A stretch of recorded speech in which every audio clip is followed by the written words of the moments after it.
Good morning, everybody. Today is June 12, 2025. We're here for a work session. If we could all please rise for the pledge. Councilman Rothwell, would you mind leading us? Sure.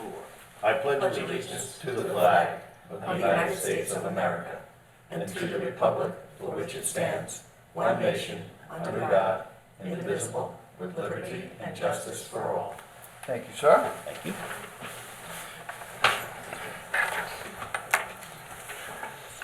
Okay, our first item for open session today, actually I'm going to go into notes first. Okay, Councilman Rothwell, do you want to talk about an event tonight that is going on that is an always awesome event, I must say? Yes, so we, Justin, tonight, I'm going to put this in the middle maybe? You can put that on the screen? turn it this way. I can read. So tonight is a great event. Every year we have Rotary on Court. There you go. Okay, sorry. Just so they can read it upside down. From 6 to 9 tonight. It is always a great event, but what's wonderful about Rotary does is they do donate to a lot of local charities, and so there are a number of recipients this year, one of them being RVAC for the building of their new ambulance barn. In addition, I'm gonna cheat on there a little bit, and it is the, who else I have to take this over, sorry. Camp Paquatuck and the Butterfly Effect Project and Riverhead Rotary Charities. So there's a lot of great beneficiaries tonight. From what I understand, it is usually a sellout event, but there are a handful of tickets left tonight, so you can come and pay at the door, so there are some tickets left. I think that's an event that it seems like almost everybody goes home with a prize. There's so many incredible baskets of cheer and everything and raffle prizes. It's a great, great event. So please come down, support the Rotary Club and all the local charities they support. Excellent. I will be there. It's a great event. I think and we have perfect weather for it today too. Absolutely. So be nice. Okay, Saturday, June 14th, our highway department, and I'm just gonna maybe switch out that and put that on the middle screen. Justin, if you can get to that. It's our highway department is having their annual truck and equipment show for kids. It will be bigger, but it will be bigger than ever and a lot of fun for families and especially the kids. It's from 11 to 1 at the highway department up on Osborne Avenue. Talking to Mike Zaleski, he started this up, I think last year might have been the first time, and it was a huge success, and he serves hot dogs and stuff there. He actually ran out of hot dogs and had to run to the store and get more. He had so many people turn out. So that is Saturday from 11 to 1 at our highway department. And additionally, Saturday is also Flag Day, and you can come celebrate at the Polish Hall at 4 o'clock. It's the 250th birthday of the United States Army, and tickets are available to purchase in advance online or at the bar in Polish Hall. And it's a $20 ticket to get in. And they'll be serving, I think, hamburgers and kielbasa sandwiches and such. So come on down and celebrate Flag Day at the Polish Hall.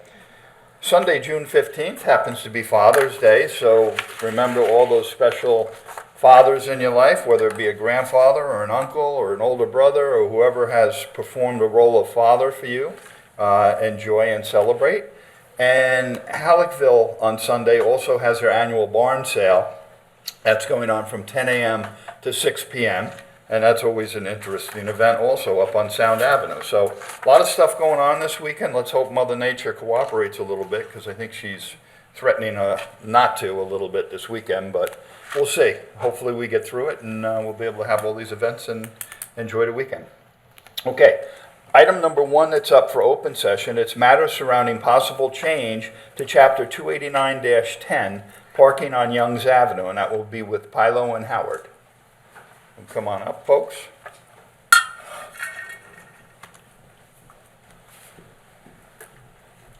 Good morning. Good morning. Good morning.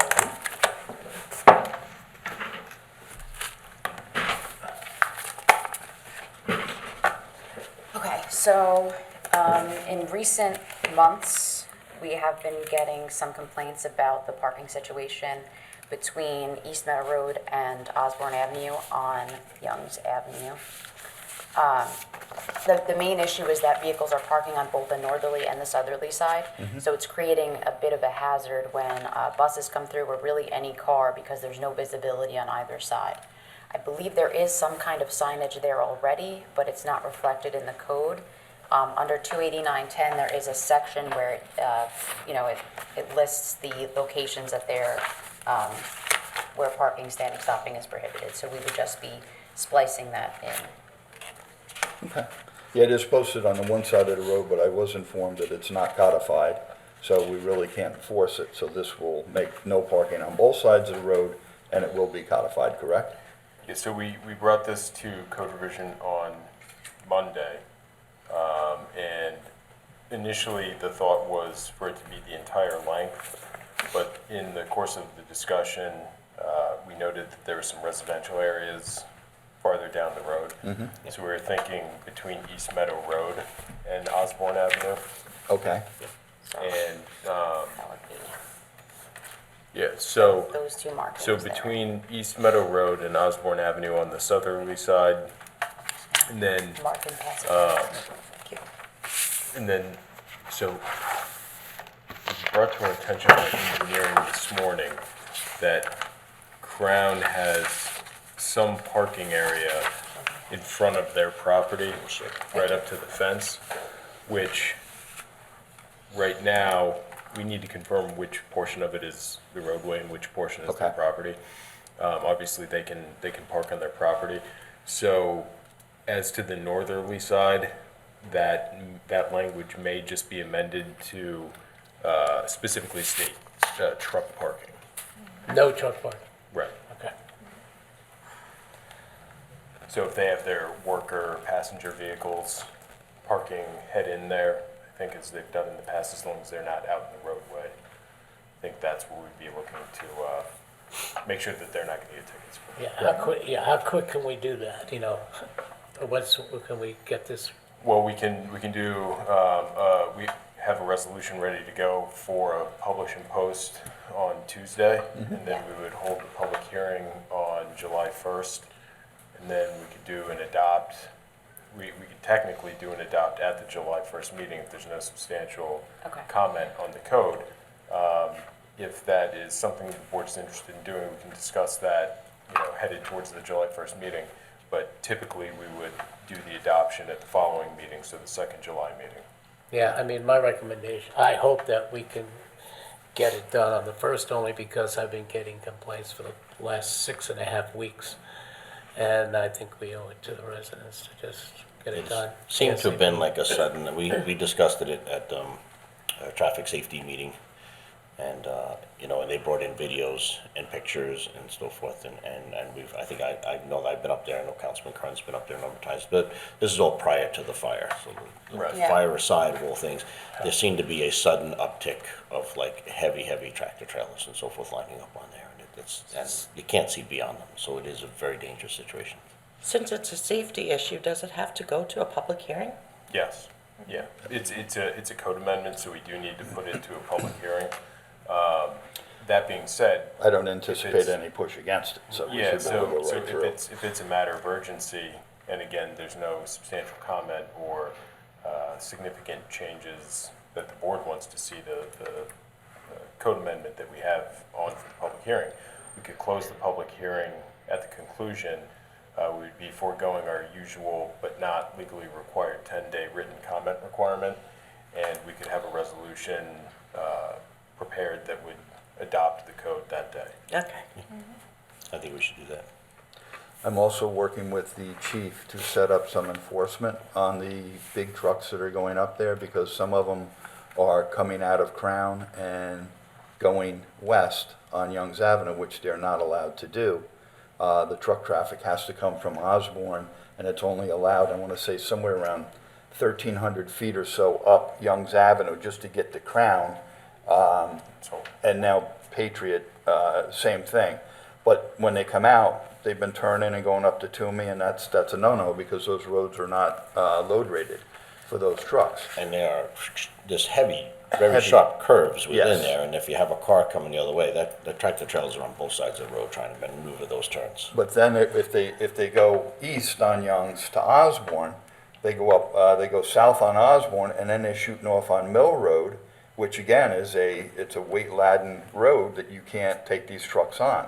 And we're getting complaints from residents up there that sometimes 2 or 3 o'clock in the morning, and I've talked to the chief about this, that we got to set up some enforcement, and we're also going to maybe try to set up some situations where we do like they do at the rest area on the expressway, where we're going to start weighing the trucks. And these fines are very steep when you're violating the over-the-road Overweight. violations, overloaded and everything else. They do a walkthrough of the whole truck and check everything, tires, everything on them when they do these enforcements. So we're going to try to come up with a location that we can do it and do it safely. Because somebody said, well, why don't you just do it on Toomey? And like, we can't. There's no room on the side of the road to pull over 18-wheelers, do inspections of them, put them on the scales and everything else. You'd be shutting the road down. So we need to come up with a location. Years ago, it was done actually in the Suffolk Light parking lot up on Route 58. Motor carrier would come out from Suffolk County in conjunction with Riverhead PD, and they would pull them off of 58 and just put them in the parking lot there and do their inspections. But obviously now it's a Lowe's and it's a busy parking lot, so it's going to be a matter of logistically finding a spot we can do this. But once that gets out there and we start doing that a couple times, you're going to see a big difference in these trucks, and they'll go back to doing it the right way. So there needs to be enforcement, and we got to hit them where it hurts. So.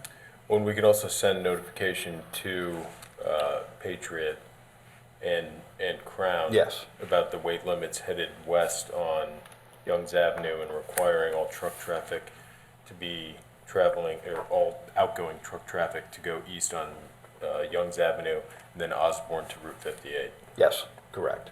That's the route that has to be taken. Okay. Because the other routes are all, they have weight limits on them, and these trucks are over those weight limits. Okay. Then, Victoria, I think we just need to, we'll need to figure out where Patriot is bringing their trucks in and where that weight limit starts. And they may have to figure out something else to access their site. Good, very good. Okay, we all set? Everybody okay? Yeah, Yes, absolutely. okay, so with no further comment, I will put, I'll put it in for next week's meeting. Perfect. There's no whispering in front of the microphone. Perfect. All right. Any other questions for us? No, Okay. no, what's that? I don't want to take this back with me. Okay. Thanks.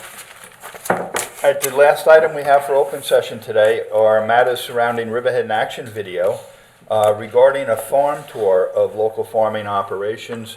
A couple weeks back, Rob Carpenter and the Ag Committee set this up for us to go out and visit 3 actual working farms, 4 actual working farms.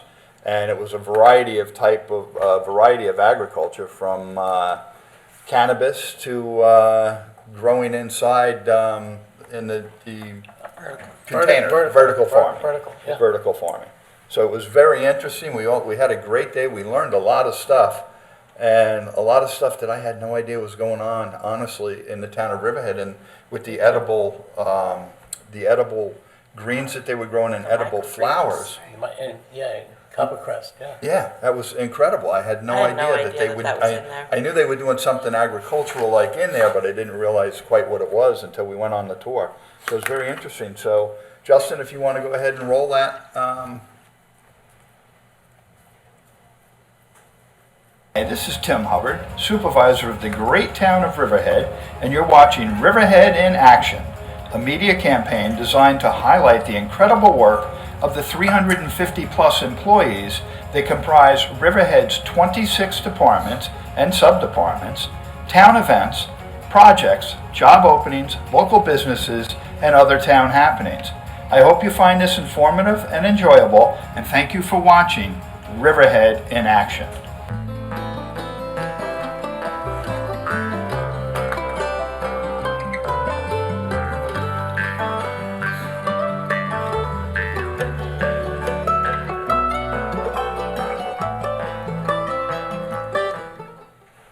We have never had anybody from the town visit.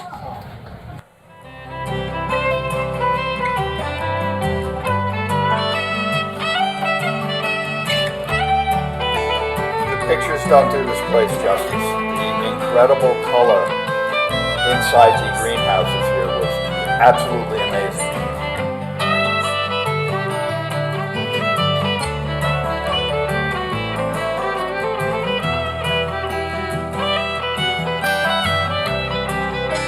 We were given instructions on how to grow these, because every time we brought them home, my wife and I, they look beautiful when you get them home, but a couple weeks later the flowers drop off and we never get them to flower again. And Bill Bianchi, the owner and expert, gave us tips on how to do it, and he is spot on with his tips because everybody has grown them now, and we have beautiful plants at home.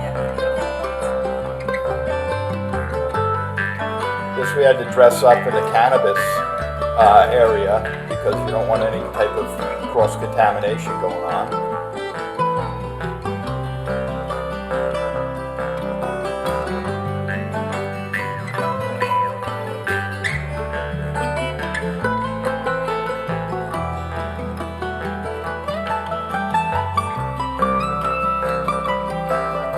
Incredible generational farm with the Schmitz. The horseradish is amazing.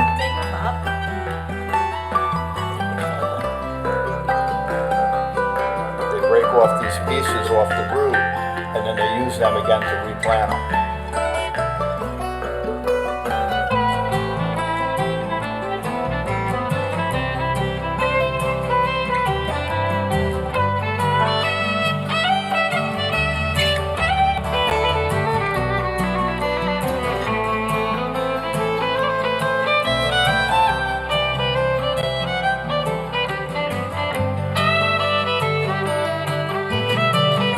This is the greenhouse that lights up magenta at night. Yes, at night you'll see it glowing pink. It's really cool. And the microgreens, the different flavors that they can create. You're eating something, but it has, it's not the actual, like one was flavored, I think, horseradish or something, and it wasn't horseradish. Right, radishes. Radishes, that's what it was. It's amazing. This is the vertical growing in the containers. That was really interesting too. I think what's important on both of those and the last two is that they can harvest all year long. They can grow and harvest all year long. Right. So you farm to table can continue year round. And that's pretty incredible. I was impressed with the vertical farming. I really didn't have a good understanding of it until I actually got to see it, and it's impressive. It really is. It was a great field trip for us. I think we all learned a lot, and it's very interesting. Some of the things that are on the cutting edge that are going on right in our own town that a lot of people don't know about. So. What I liked about the container farming is no pesticides. Right. Because you're indoors, Yep. so you don't have to worry about spraying everything. Yeah. Absolutely. And you also don't get subject to the USDA when you grow outdoors, and you have to do a lot of cleaning, washing of everything because of birds and so. Very true. Yes. Very interesting. It's a lot of fun. Okay, last up we have resolutions. Devin, if you wouldn't mind come up and start reading our resolutions. Good morning, everyone. Good morning. Everybody has their resos and they're good to go? We do. Okay. Resolution number 1 ratifies acceptance of donation of mulch from DILLINGHAM Sod Farms. Number 2 ratifies acceptance of donation of flowers from Gabrielson Farms. That was, I can't thank George Gabrielson enough and his daughter. They're always here to donate stuff. And, this is a direct cut of his business that he runs, but he's very gracious with the town in the flowers and even money sometimes. He donates to the recreation department every year to the funds. So for Gabrielson Farms, thank you so very much for what you do. Thank you. And same with the mulch from Frank Bayrod. Yeah, Frank Bayrod of DILLINGHAM Sod Farms. It's really, really appreciated. Thank you. And the same goes for number 3, ratifies acceptance of donation of flagpole from Bianchi Davis Greenhouse. Yep. The flagpole was delivered yesterday, and they did put the base in, so it should be up and flying at Veterans Memorial Park now for Flag Day this weekend. Excellent. Great. That's good. Resolution number 4, capital project number 82002, Town of Riverhead Comprehensive Master Plan closure. Number 5, capital project number 72325, Wading River Swing Set closure. Wow, great. Thank you. Number 6, capital project number 72220, cupola at George Young Community Center closure. Number 7, capital project number 71907, Weeping Willow Park closure. Number 8, capital project number 44035, downtown revitalization LED lighting closure. Number 9, capital project number 44036, downtown revitalization LED lighting closure. Number 10, capital project number 31901, security cameras closure. Number 11, sewer district capital project number 82230, commercial car wash closure. Number 12, sewer capital project number 20017, EPCAL sewer improvement closure. Number 13, town hall improvements project number 12223 for 4 through 6 West 2nd Street closure. Number 14, water capital project number 82411, East End Food Institute closure. Number 15, water capital project 82327, 105 Pier Avenue hydrant closure. Number 16, water capital project number 82224, Holly Tree subdivision closure. Number 17, water capital project number 60092, Bola Edwards Avenue Realty LLC closure. Number 18, water district capital project 82408, 1792 Middle Road, Calverton, Breezy Hill industrial closure. Number 19, water district capital project number 82318, 360 West Lane closure. Number 20, water district capital project number 82334, 4195 Middle Country Road closure. Number 21, water district capital project number 82336, 992 East Main Street closure. Number 22, water district capital project number 82319, Merritt's Creek Townhouses closure. Number 23, water district capital project number 82221, Riverhead Dodge closure. Number 24, water district capital project number 82207, U-Haul facility closure. He's doing some housekeeping. Yeah. Number 25, water district capital project number 82205, North Point development closure. Number 26, water district capital project number 82202, Purple Beach Realty LLC closure. Number 27, water district capital project number 82116, Calverton Industrial Park closure. And number 28, water district capital project 82051, 4285 Middle Country Road closure. We finished a lot of projects. I was exhausted. That was all in a week.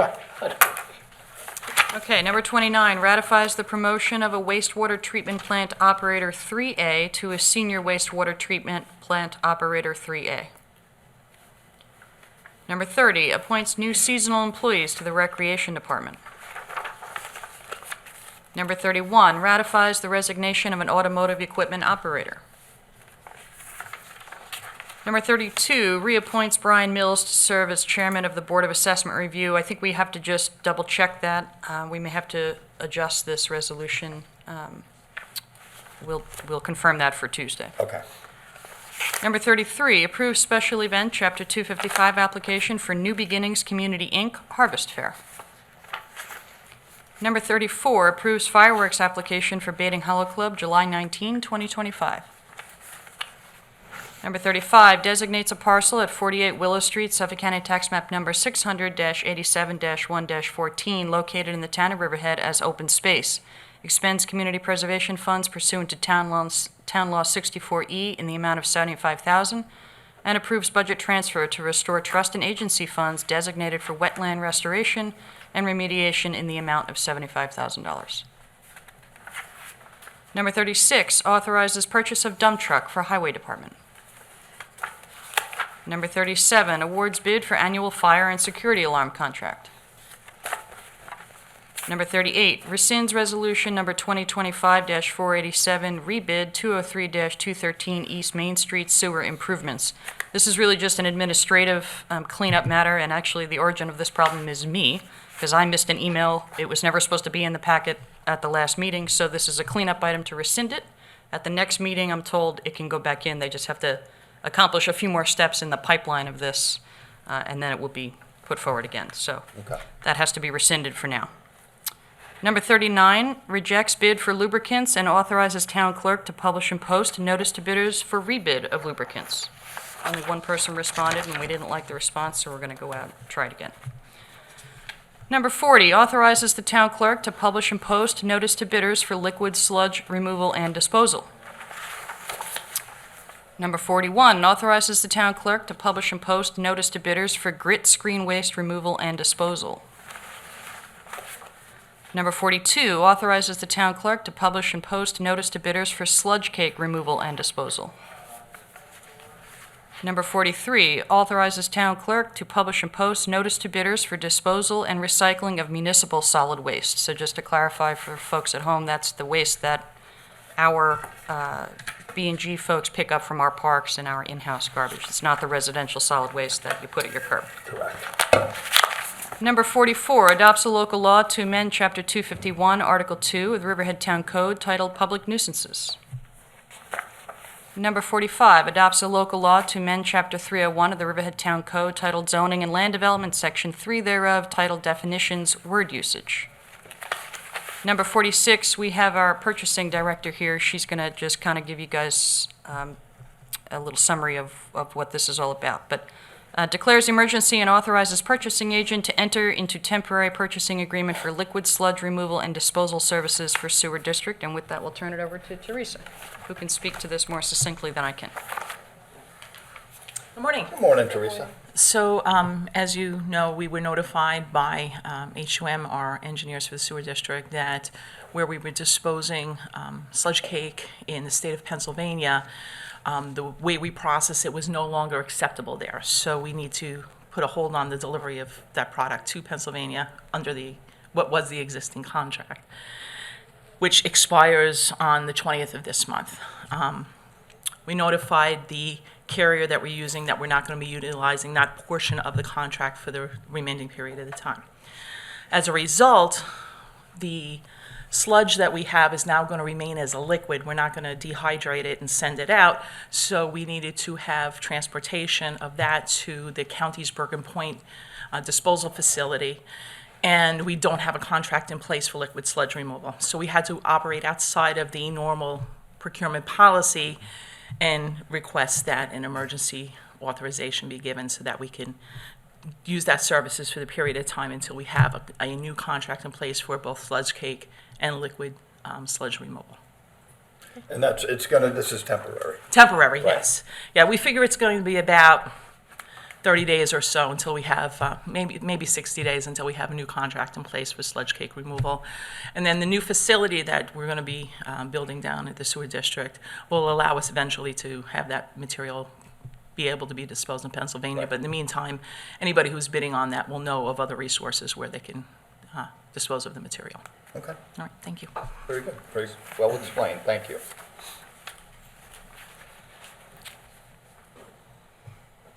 Okay. Number 47, authorize the supervisor to execute agreement with Riverhead Volunteer Ambulance Corps.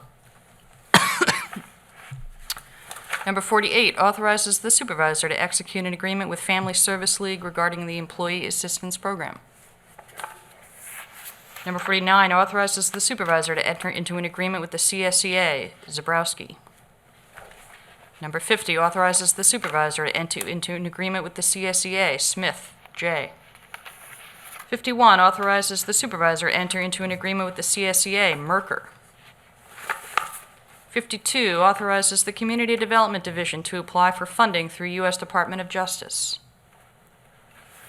Number 53, authorizes the removal of all weeds in excess of 10 inches, yard waste, litter, garbage, refuse, rubbish upon the premises known as 252 Hulse Avenue, Wading River, New York, Suffolk County Tax Map Number 600-33-5-27 pursuant to the Riverhead Town Code 251. Resolution 54 authorizes the removal of all weeds in excess of 10 yards, 10 inches, yard waste, litter, garbage, refuse, rubbish upon the premises known as 219 Hubbard Avenue, Riverhead, New York, Suffolk County Tax Map Number 600-111-4-22 pursuant to Riverhead Town Code, Chapter 251. Number 55 pays the bills. Number 6 approves fireworks application for Riverhead Raceway, June 28th, 2025. Number 57 appoints an intern to the supervisor's office. And that's it. Okay. Okay, that's our open session. In a moment, we're going to go into executive session. I just have two quick things I wanted to mention publicly. 2 days ago, there was concern about some supposed or officers knocking on a door of an establishment on West Main Street, and there was concern that that was an ICE-related situation, and it turns out it was not ICE-related. And there was, then information was given out that it was deemed it was not ICE, but nobody clarified who it actually was. It was, in fact, the U.S. Marshal's Office trying to effect a warrant, because I got people writing me saying, do we have vigilantes running around town going and just going to kidnap people? And I'm like, oh boy, here we go. No, it was in fact the U.S. Marshals. I verified that yesterday, and they were just trying to effect a warrant that they had for an individual, and end of that, it wasn't ICE. And the second thing I just want to mention publicly, that this is what I was excited about when we talked about cannabis, and we got our first check from the state for the tax on cannabis that's sold in our township, and the first check for the first 3 months, and it wasn't even a full 3 months, was for $65,000. So that's a nice little addition to our budget that we can use. Probably each one of us have a different idea up here where that money should go, but this is going to come in every quarter, and it's only going to grow and get bigger as we have a couple more shops in the pipeline trying to open up. But that was one of the reasons I voted for this to begin with. The money, I just felt it was going to be a loss if we didn't do it. And since it's legal and decriminalized in New York State already, the fact that we're going to have maybe 4 or 5 establishments that sell it, we might as well reap the benefit for that. And that was $65,000 of found money, so it was very nice. Okay, we're going to go into executive session to discuss under contractual matters surrounding contractual agreement with Colucci Carting, that's with Dillingham and Clifford. We have matters surrounding contractual agreement with the Polish Civic Association with HUBBARD. We have a personnel matter, matters surrounding a change in terms and conditions for an employee, HUBBARD and DIPAOLA. And we have legal matters, matters relating to pending litigation in the case of Romano versus Wading River Fire District and the town of Riverhead. That, I believe, is regarding the cell tower up at the fire department property, and that's with HUBBARD. Okay, so could we, I'll make a motion, or could I have somebody make a motion to close the open session and go into executive session? So moved. Seconded. All in favor? Aye. All opposed? Okay, we now will retire to executive session. Everybody have a great weekend. Happy Father's Day to all the dads out there, and Mother Nature, be nice to us. We have a lot of events this weekend, so enjoy, and everybody stay safe. We'll see you next week. Thank you. Happy Father's Day, everyone. Thank you.